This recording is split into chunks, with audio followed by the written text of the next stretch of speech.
High বন্ধুরা, তোমরা সবাই কেমন আছো? আশা করি ভালো এবং খুব সুস্থ আছো। তো আজকের আমি চলে এসেছি আমাদের সুন্দরবন রায়মঙ্গল নদীর চরে চলে এসেছি। তো দেখতে পাচ্ছ এখানটায় কি সুন্দর গাছগুলো হয়েছে, জঙ্গলের মতন, একদম রিয়াল জঙ্গলের মতন মনে হচ্ছে। বেলাইন মজা হবে। তাই এইদিকে চলে এসেছে আমার সঙ্গী সাথীরা, এইদিকে আছে। তা সেই মজা আসছে, ওরা কিছুজন বোটে বসে আছে। তারপর আমরা এবার নদীর সাইডে নামবো, গিয়ে বেলাইন মজা হবে।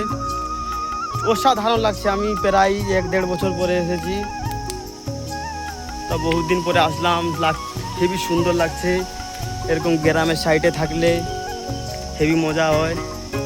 আর এই সাইডটা আমি একা একাই চলে আসছি একবার। এখানে তো তোমরা শুনেছো হয়তো, একবার বাঘ চলে এসেছিলো, একটা কাকার উপরে আক্রমণ করেছিল।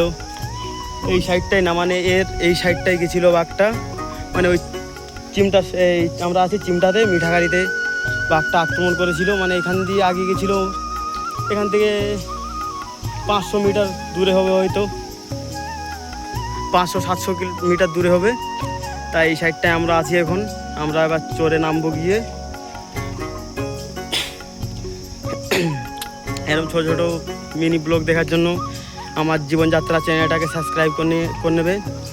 আর যদি তোমরা ফেসবুক বা ইনস্টাগ্রাম দিয়ে থাকো তাহলে পেজটাকে অবশ্যই ফলো করে নেবে তোমরা। আজকের আমরা এসেছি 10 থেকে 15-16 জন প্রায় হব। এখনও সবাই এসে উঠতে পারিনি এখানে এখনও। আমরা যে কজন এসেছি সে কজনের সঙ্গে চলো তোমাদের পরিচয় করে দেই। এখানে সবাই বসে আছে। বুনু, তোমার নাম কি?